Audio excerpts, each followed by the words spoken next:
చేయడానికి సిద్ధంగా ఉన్నామని చెప్పి నేను ప్రకటిస్తా ఉన్నా. ఇది చాలా దుర్మార్గమైనటువంటిది. ఇప్పటికే భూమి సేకరించారు, పునాదులు కొన్ని చోట్ల వేసినాయి, కొన్ని చోట్ల బిల్డింగ్లు సగమైనవి, కొన్ని చోట్ల 70% కూడా అయినాయి.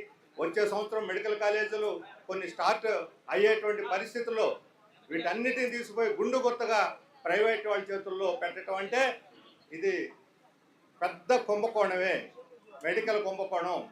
గతంలో జార్ఖండ్లో ఇలాగే చేస్తే జార్ఖండ్ ప్రజలు పోరాడి తిరిగి ప్రైవేట్ పీపీపీ నుంచి తిరిగి ప్రభుత్వ రంగంలో తీసుకొచ్చారు పోరాడి. అదే రకంగా ఇక్కడ కూడా తిరిగి ప్రభుత్వ రంగంలోకి దీన్ని తీసుకొచ్చేదాకా ఈ పోరాటం కొనసాగాలి. రాష్ట్ర ప్రజలందరూ కూడా విజ్ఞప్తి చేస్తున్నాను. ఈరోజు విద్య, వైద్యం రెండు కళ్ళు రాష్ట్ర ప్రజలకు.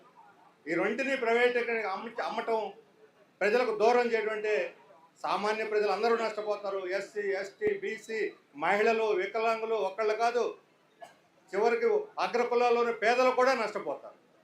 ఈ రకంగా మెడికల్ కాలేజీ సీట్లను కోట్లకు అమ్ముకుంటారు. ఒక్కొక్క సీట్ని ఈరోజు 15,000, 20,000 ఉండేటువంటి మెడికల్ కాలేజీ ఫీజు రేపు 20 లక్షలు, 30 లక్షలు సంవత్సరానికి కట్టాల్సి వస్తుంది.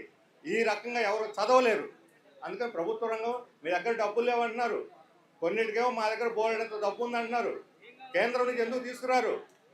ఇప్పుడు మనకి ఈ జిఎస్టీలో 10,000 కోట్ల పైన మనకు నష్టం వస్తుంది. మన 10,000 కోట్ల జిఎస్టీని మన కేంద్రం నుంచి రాబట్టండి, మొత్తం మెడికల్ కాలేజీలన్నీ పూర్తయిపోతాయి. మనకి ఇవ్వాల్సిన నిధులు ఇవ్వకుండా నిన్న నిర్మలా సీతారామన్ ఇచ్చారు, విశాఖపట్నం అంటుంది ప్రభుత్వ రంగాన్ని నడిపేటువంటి బాధ్యత ప్రభుత్వాన్ని కాదంటుంది. ప్రభుత్వ రంగాన్ని నడిపే బాధ్యత ప్రభుత్వాన్ని కాకపోతే ప్రభుత్వాన్ని కూడా కార్పొరేట్ పరం చేసేయండి. ఇంకెందుకు ఎన్నికలు? మీకు అధికారం ఎందుకు అంటే ఏం చేస్తారు మీరు? కూర్చొని ఏం చేస్తారని అడుగుతున్నాను. కబుర్లు చెప్పడం, మాటలు చెప్పడమేనా?